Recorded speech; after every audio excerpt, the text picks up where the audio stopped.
Oi, meus irmãos, a graça e a paz do Senhor Jesus. Espero que esteja tudo bem com vocês. E que bom revê-lo em mais um vídeo, mais um devocional, tá bom? Hoje vamos ler o nosso Salmo 13, que é uma bênção do Senhor. Pega a sua Bíblia, pega as suas anotações, tá? E lembra sempre, a gente faz a leitura. A leitura tá, a minha versão tá na NVI, tá? Só para você saber.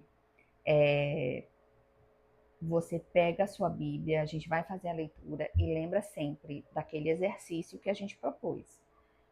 Quando a gente terminar a leitura, a gente reflete, tá? Você reflete o que o Senhor falou com você e o que você vai fazer a respeito dessa palavra, desse salmo. Então, pega a sua Bíblia, vamos iniciar mais um devocional abençoado em nome de Jesus. Aqui, esse salmo também foi atribuído a Davi, tá bom? E ele menciona assim, no versículo 1: Até quando, Senhor, para sempre te esquecerá de mim? Até quando esconderás de mim o teu rosto? Até quando terei inquietações e tristeza no meu coração, dia após dia? Até quando o inimigo triunfará sobre mim? Então aqui você já percebe, né, que aqui é um cenário de muita angústia, de muito desespero de Davi, de muita tribulação, porque aqui ele está, né, clamando ao Senhor: Senhor, até quando o Senhor vai me esquecer, sabe? E me deixar com essas inquietações e me deixar sendo perseguido.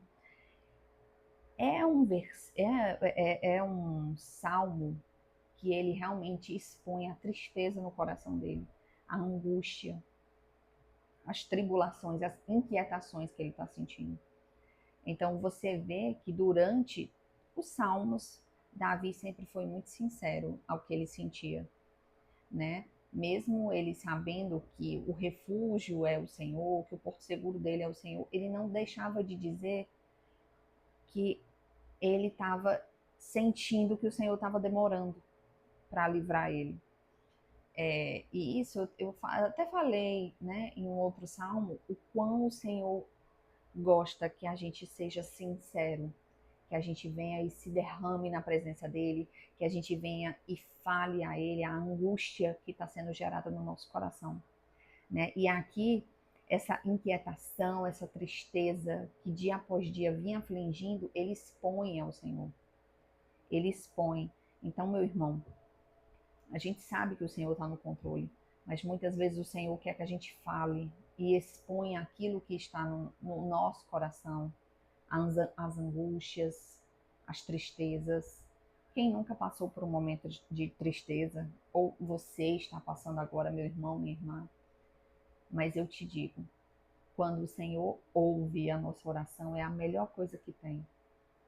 Então, se você acha que o Senhor, né, que você está passando por uma tribulação, uma inquietação, ore a Ele, fale a Ele com sinceridade.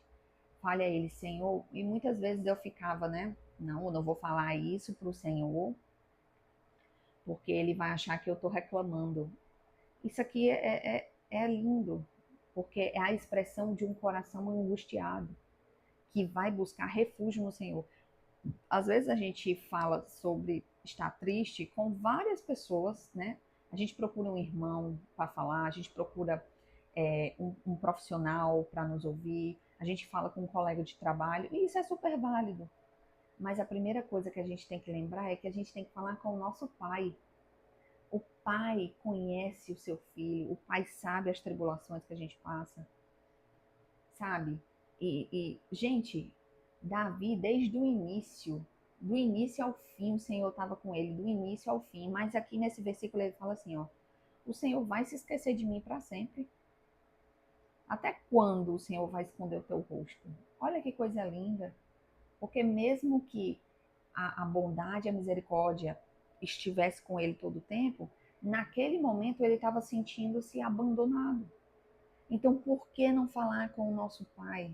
Pai, a sinceridade é linda e o Senhor ama. Pai, eu estou me sentindo que o Senhor me abandonou, que o Senhor me esqueceu, que me jogou nesse calabouço e jogou a chave fora. Sabe? De ser sincera, de derramar tudo aquilo que você sente, tudo aquilo que você sente para o Senhor. Porque o Senhor, Ele sabe lidar com as nossas emoções. O Senhor não tem problema com as nossas emoções. Ele tem problema com corações duros, ele tem problema com pessoas mentirosas. Então não adianta a gente se enganar, não adianta a gente achar que o Senhor não vai dar conta, que a gente, como é que eu posso dizer, a gente tem que ser forte todo o tempo. No vídeo anterior, a gente falou sobre ser vulnerável, sabe? De aceitar estar nessa condição de ser vulnerável. É ruim muitas vezes. A gente não quer ser vulnerável, a gente quer ser forte, a gente quer ser coluna, a gente quer, meu irmão, mas tem alguns momentos que a gente cansa de ser forte. Eu escutei essa palavra, né, na igreja, que tem alguns momentos que a gente cansa de ser forte e tá tudo bem. O Senhor é a nossa força e aos poucos a gente vai, porque a gente é imperfeito, meu irmão. A gente ainda não veio no formato que o Senhor quer nos transformar, assim, num formato final. A gente é vaso sendo moldado. E se a gente não entender que a gente é frágil, que a gente é fraco, que a gente precisa do Senhor todo dia, a gente vai acabar vivendo um evangelho que ele não é real. Muitas vezes eu me considerava crente IBGE. O que seria um crente IBGE? Aquele crente que diz que é crente, mas que age como se não fosse, sabe? É só por estatística, o crente IBGE. Você está só lá na estatística, mas o seu coração não é do Senhor. Você vive como se Deus não existisse, ou seja, você é um crente ateu, segundo a nomenclatura.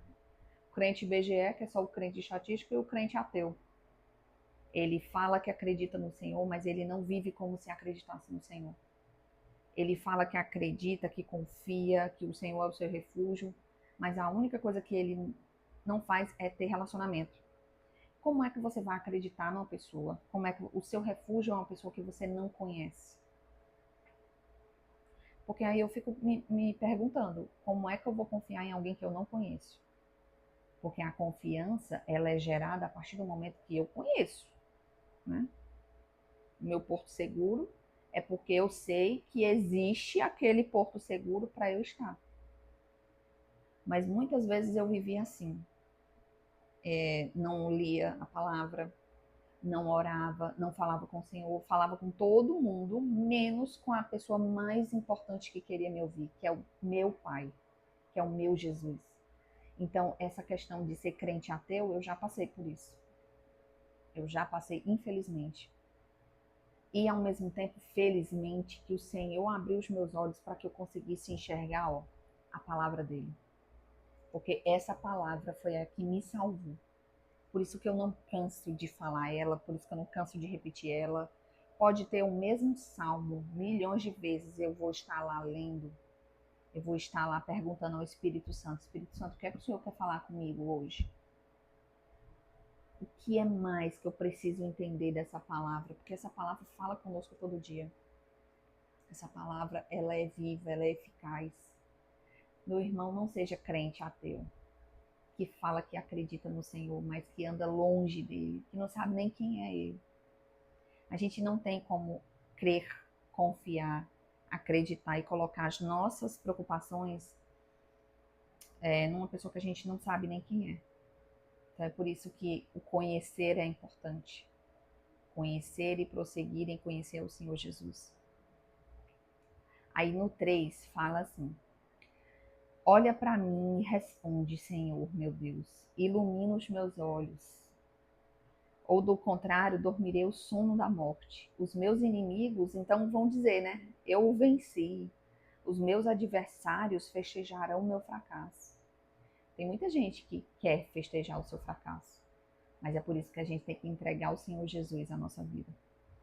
E pedir, Senhor, ilumina os meus olhos. Sabe que você pode orar pedindo isso, meu irmão? Senhor, ilumina, que eu consiga enxergar. Porque uma das coisas que eu tive mais dificuldade, meus irmãos, é de estar na igreja e permanecer cega. É de estar na igreja e permanecer com os meus olhos vendados. Essa é a pior coisa.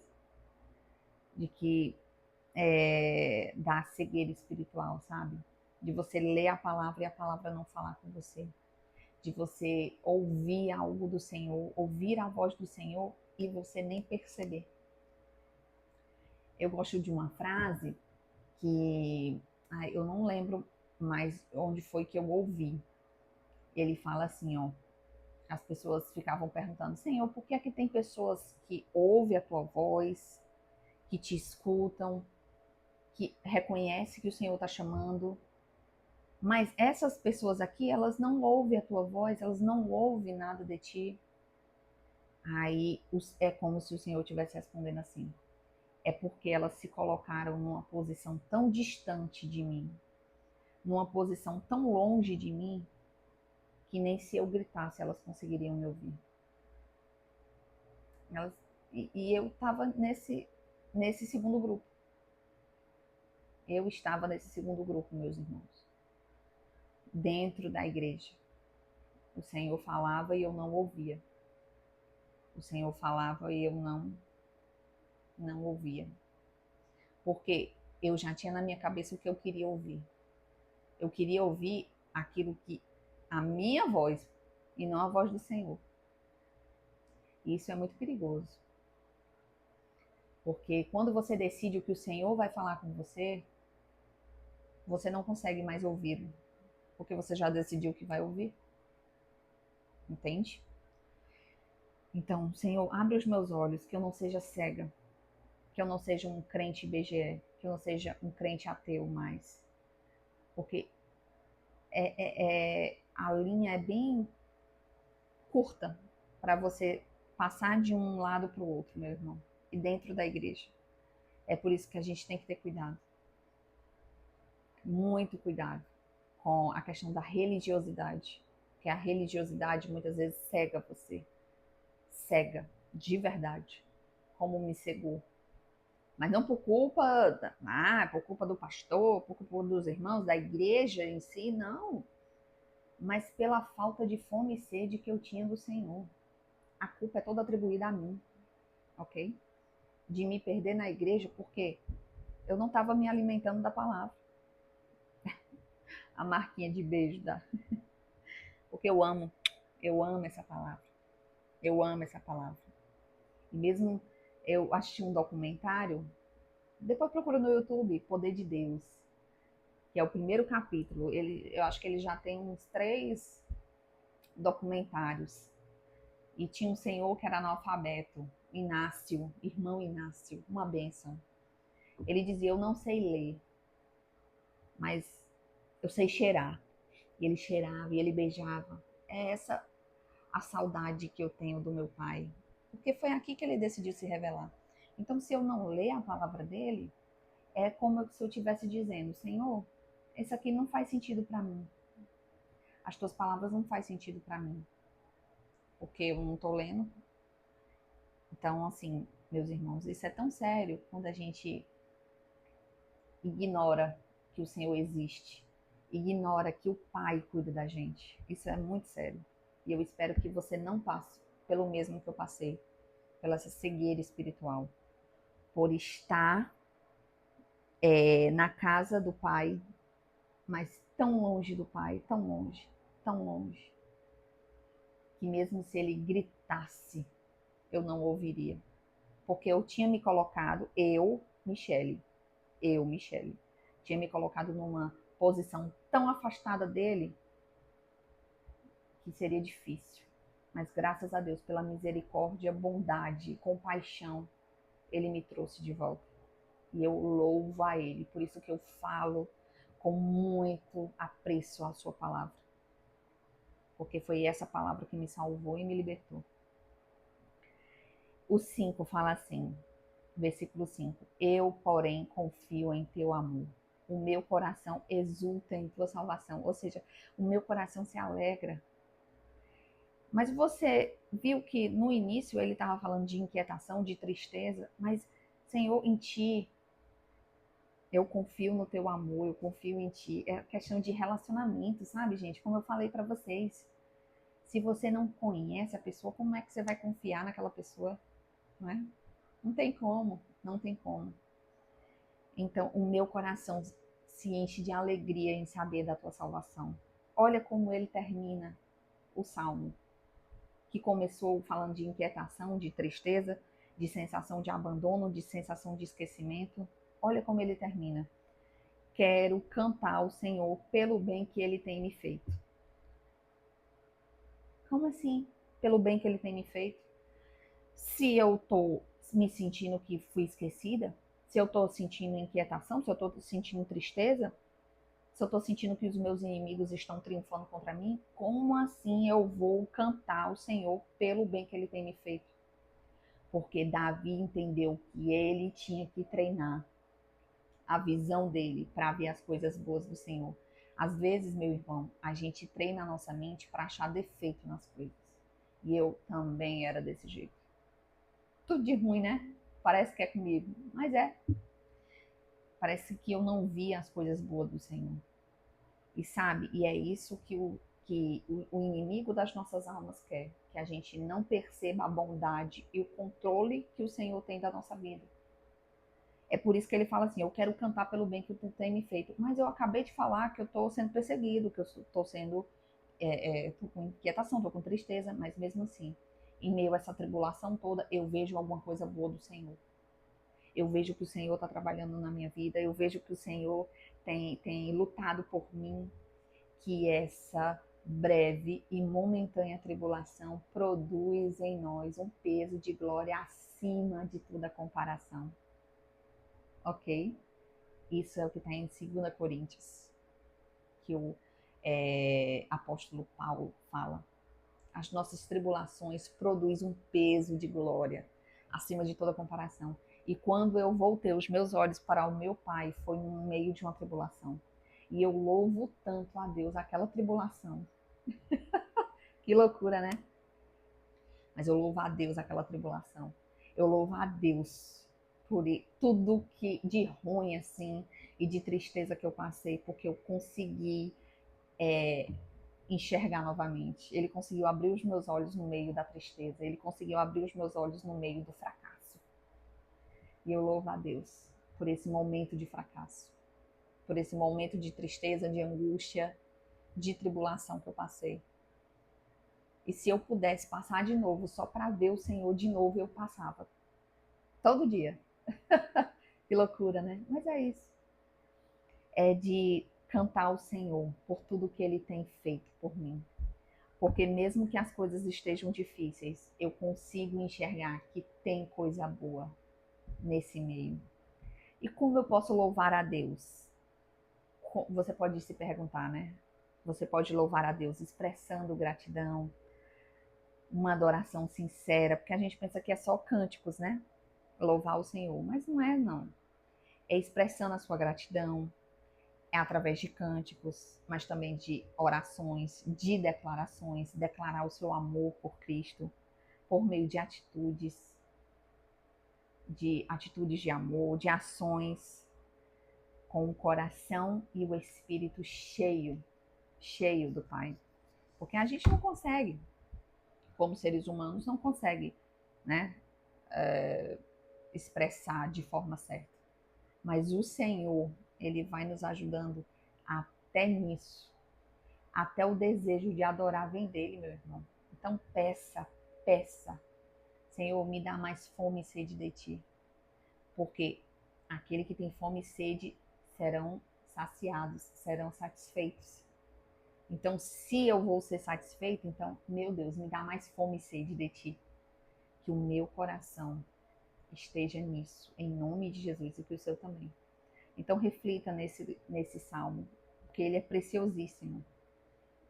E saiba de uma coisa: se você está passando por alguma situação difícil, lembre que o Senhor é por você, meu irmão. Se você é justo, se você é filho de Deus, o Senhor é por você, minha irmã. Em nome de Jesus. em nome de Jesus. E a gente fica por aqui e eu espero que você reflita muito nessa palavra, tá? Não esquece o que Deus falou comigo e o que eu vou fazer a respeito. O que você vai fazer a respeito dessa palavra que a gente conversou agora, né? Então, um beijo, que o Senhor Jesus esteja com você todo o tempo. Em nome de Jesus. Até a próxima. Tchau.